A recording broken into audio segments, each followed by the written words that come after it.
Assalamualaikum warahmatullahi wabarakatuh. Perkenalkan, nama saya Marisa Salvana Putri, NIM 1810123320014. Saya dari kelompok 4. Nah, di sini saya akan menjelaskan mengenai pengertian dan jenis-jenis tes minat dan bakat. Menurut Crow dalam Jali 2009, minat adalah kekuatan pendorong yang menyebabkan individu memberikan perhatian kepada seseorang atau ke aktivitas-aktivitas tertentu. Nah, minat ini biasanya dimiliki oleh setiap individu.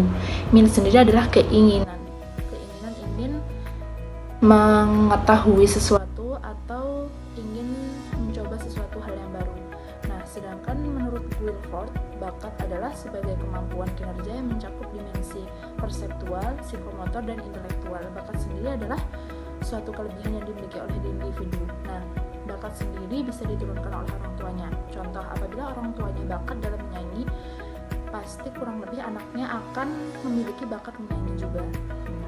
Di sini, bakat sendiri dikategorikan sebagai suatu kemampuan atau ability yang memiliki 3 arti, yaitu achievement, capacity, dan aptitude.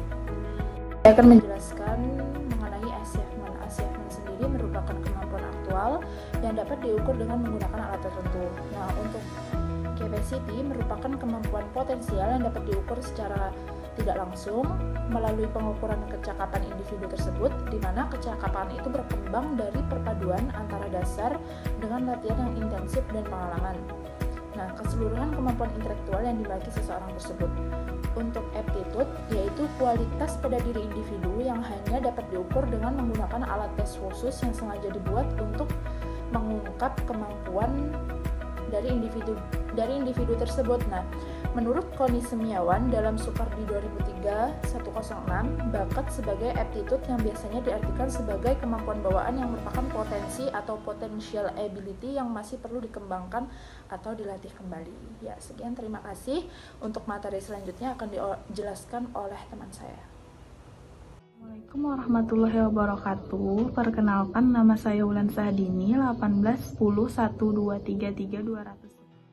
Nah, di sini saya ingin menjelaskan tentang diferensial attitude test. Nah, tes ini berusaha untuk menentukan ke arah manakah bakat seseorang tersebut.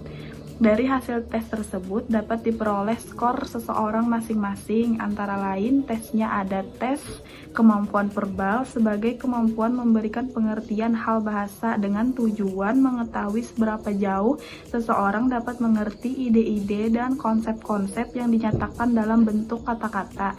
Dan yang kedua ada tes kemampuan numerik sebagai kemampuan dalam berhitungnya angka, tujuannya untuk mengetahui seberapa baik seseorang mengerti ide-ide dan konsep-konsep yang dinyatakan dalam bentuk angka-angka tersebut.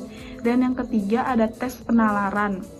Tes penalaran abstrak ini isinya subtek untuk dirancang untuk mengungkapkan pemahaman umum. Dan yang keempat ada tes kecepatan dan ketelitian. Tes kecepatan dan ketelitian ini kemampuan di dalam hal kecepatan dan ketelitian. Tujuannya adalah untuk mengukur kecepatan dan ketelitian, memberikan jawaban dan tanggapan dalam suatu proses, dan sederhananya mengungkapkan kecepatan persepsi, mengingat kecepatan dan kemampuan memberikan tanggapan dari seseorang. Assalamualaikum warahmatullahi wabarakatuh. Perkenalkan, nama saya Ega Murniati, NIM 1810123320032. Ya, di sini saya ingin menjelaskan lanjutan dari teman saya. Yang kelima ada tes pengertian mekanik. Tes ini kemampuan di dalamnya hubungannya dengan permesinan dan mengukur aspek daya penalaran di bidang kerja mekanis. Dan prinsip fisika merupakan salah satu faktor inteligensi dalam arti luas. Jadi tujuan tes ini untuk mengetahui kemampuan khusus dalam bidang mekanik dan dapat ditentukan jurusan studi maupun untuk memilih pekerjaan. Yang keenam ada tes ruang bidang. Tes ini kemampuannya dalam hubungannya dengan ruang dan mengukur kemampuan berpikir secara visual dari bentuk geometris, memahami gambar dari 2 dimensi untuk menjadi bentuk 3 dimensi. Yang ketujuh ada pemakaian bahasa. Di sini mengukur kemampuan membedakan tata bahasa yang baik dan benar, tanda baca, dan penggunaan kata, serta untuk mengukur seberapa baik seseorang mengeja kata. Sekian dari saya, akan dilanjutkan oleh teman saya. Warahmatullahi wabarakatuh. Perkenalkan, nama saya Saratunisa, NIM 1810123220041. Saya ingin melanjutkan presentasi dari teman saya. Selanjutnya yaitu ada Kraepelin. Tes Kraepelin adalah tes bakat tunggal. Tes Kraepelin ini untuk mengetahui bakat atau kemampuan seseorang dalam bekerja. Adapun faktor-faktor yang diungkap dalam tes ini, yang pertama yaitu ada kecepatan kerja atau panker, yang ditunjukkan pada berapa prestasi yang dicapai dalam mengerjakan tes. Yang kedua ada ketelitian kerja atau tianker, yang ditunjukkan pada berapa kesalahan yang diperbuat dalam mengerjakan tes. Yang ketiga ada keajegan kerja atau janker, yang ditunjukkan dengan irama kerja seseorang di dalam mengerjakan tes. Dan yang terakhir ada ketahanan kerja atau hanker, yaitu ditunjukkan oleh garis Ausdaner dalam mengerjakan tes. Nah, mungkin itu saja yang dapat saya jelaskan tentang Kraepelin. Mungkin selanjutnya akan dijelaskan oleh teman saya. Assalamualaikum warahmatullahi wabarakatuh. Perkenalkan, nama saya Saripah dengan NIM 18101233200007. Nah, di sini saya ingin melanjutkan presentasi dari teman saya. Di sini saya ingin menjelaskan tentang tes minat. Tes minat adalah untuk mengetahui minat seseorang menggunakan instrumen yang berupa tes yang tidak harus mengungkap aspek kognitif yang biasanya disebut dengan kemampuan. Jadi, tes minat ini adalah untuk mengetahui kemampuan minat seseorang dalam menggunakan instrumen berupa tes. Minat merupakan faktor dari dalam individu yang menunjukkan pada tipikal performance. Dalam konteks pekerjaan, tes ini mengacu pada senang atau tidak senangnya individu pada suatu bidang pekerjaan. Jadi tes ini adalah untuk mengetahui senang atau tidak senangnya individu terhadap bidang pekerjaannya yang dipilihnya. Seseorang akan menjadi berhasil apabila dirinya memiliki kemampuan yang disertai dengan minat yang tinggi terhadap pekerjaan yang diembannya. Tujuan dari tes ini ada 3. Yang pertama, untuk menguji seseorang yang telah memilih suatu jabatan tertentu. Yang kedua, untuk menunjukkan jabatan-jabatan bagi studi yang lebih lanjut. Yang ketiga, untuk mengecek pilihan karir sebelum meningkat lebih lanjut. Mungkin itu saja yang dapat saya sampaikan. Wassalamualaikum warahmatullahi wabarakatuh. Akan dilanjutkan oleh teman saya. Perkenalkan, nama saya Teresia Letitia Deprianti dengan NIM 18101233217. Ya, saya akan melanjutkan materi tentang pengadministrasian tes. Jadi pengadministrasian tes ini mencakup langkah atau cara yang perlu diperhatikan dalam mengadministrasikan tes dalam lebih satu bahasa dan di kalangan lebih dari satu kelompok budaya. Ada 6 hal atau langkah yang perlu diperhatikan. Yang pertama, penyusun dan pengadministrasian instrumen.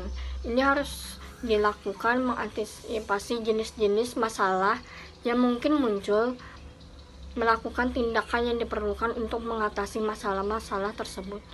Biasanya masalah-masalah ini terkait pengadministrasian instrumen. Biasa dicoba dideteksi lewat uji coba kecil-kecilan dengan cara mengadministrasikan instrumen tersebut secara tak baku, dengan meminta tanggapan tentang aspek instrumen dari para responden. Yang kedua, mengadministrasi instrumen harus peka. Jadi harus peka terhadap sejumlah faktor terkait aneka materi stimulusnya, prosedur administrasinya, dan aneka cara dalam memberikan respon yang berdampak mengurangi validitas kesimpulan yang ditarik dari skor-skor yang dihasilkan. Ada 3 validitas yang dapat merugikan, yaitu yang pertama, munculnya tes listening skill, yaitu responden menunjukkan kiat tertentu dalam mengerjakan tes sesudah belajar dan mengerjakan item-item awal tes. Yang kedua, Jika item-item berformat pilihan ganda, maka responden harus diberitahu apa yang harus mereka lakukan. Tidak bisa dijawab item tertentu, apakah menebak atau melewatinya. Yang ketiga, responden harus diingatkan untuk mengatur irama kerja agar mampu menyelesaikan seluruh item dalam waktu yang tersedia. Yang ketiga yaitu aspek-aspek lingkungan mempengaruhi administrasi sebuah instrumen. Sejauh mungkin harus dibuat sama antar populasi yang dikenakan instrumen. Contohnya yaitu instrumen responden di negara-negara yang tidak mengenal pembatasan waktu dalam pengerjaan tes akan mengalami kesulitan di waktu harus mengerjakan tes dengan pembahasan waktu yang ketat. Di negara maju seperti Amerika Serikat, standar ruang tempat mengerjakan tes adalah ruangan berpenyejuk udara. Bisa jadi tidak semua negara mampu memenuhi standar ini akibat hasil tes antar negara. Maka hal ini bisa beresiko menjadi tidak bisa diperbandingkan dan akan dilanjutkan oleh teman saya. Assalamualaikum warahmatullahi wabarakatuh. Perkenalkan, nama saya Hamidah, NIM 1810-1233-224. Jadi di sini saya akan menjelaskan materi selanjutnya. Nah, pengukuran atau asesmen peminatan peserta didik merupakan proses mengumpulkan, menganalisis, dan menginterpretasikan data atau informasi tentang peserta didik dan lingkungannya. Jadi kegiatan ini dilakukan untuk mendapatkan gambaran tentang kondisi individu peserta didik dan lingkungannya sebagai bahan dasar untuk memahami arah peminatan individu peserta didik sesuai dengan kebutuhannya. Pelaksanaan pengukuran peminatan merupakan usaha konselor atau guru BK untuk mengetahui seberapa jauh kemampuan atau kompetisi yang dimiliki oleh peserta didik tersebut dalam memecahkan masalahnya. Pengukuran peminatan yang diberikan kepada peserta didik merupakan pengembangan dari area kompetisi dasar pada peserta didik yang akan dinilai, yang kemudian akan dijabarkan dalam bentuk indikator-indikator pada umumnya. Jadi pada umumnya pengukuran peminatan dapat dilakukan dalam bentuk laporan, diri, perform stek, tes psikologi, observasi, wawancara, dan sebagainya. Selanjutnya akan dijelaskan oleh teman saya. Perkenalkan, nama saya Nurul Hatimah, NIM 1810-1233-236. Baiklah, saya akan melanjutkan presentasi dari teman saya. Saya akan menjelaskan tentang tes bakat.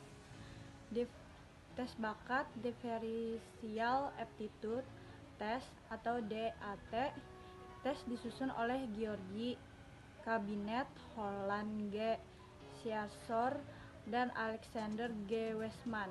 Tes ini dibuat dengan maksud agar dapat mengukur kemampuan mental dari beberapa faktor, bukan hanya satu faktor, sehingga skor yang dihasilkan tidak pula satu, akan tetapi sesuai dengan kemampuan yang diukur. Karena itulah tes ini dibuat agar mendapatkan prosedur penelitian yang ilmiah, terintegritas, dan standar bagi murid-murid sekolah pada grade 8-12. Karena IQ bukanlah standar yang memadai lagi. Baiklah, saya akan melanjutkan penjelasan tes minat. Tes minat jabatan Letorpi. Tes minat jabatan adaptasi dari Letorpi terdiri dari dua bagian. Tes minat banyak digunakan juga untuk keperluan seleksi di dunia kerja, juga keperluan seleksi seperti pemilihan jurusan di SMA, SMK, ataupun perguruan tinggi, dan juga seleksi di dunia pekerjaan. Itu saja penjelasan dari saya. Saya ucapkan terima kasih. Wassalamualaikum warahmatullahi wabarakatuh.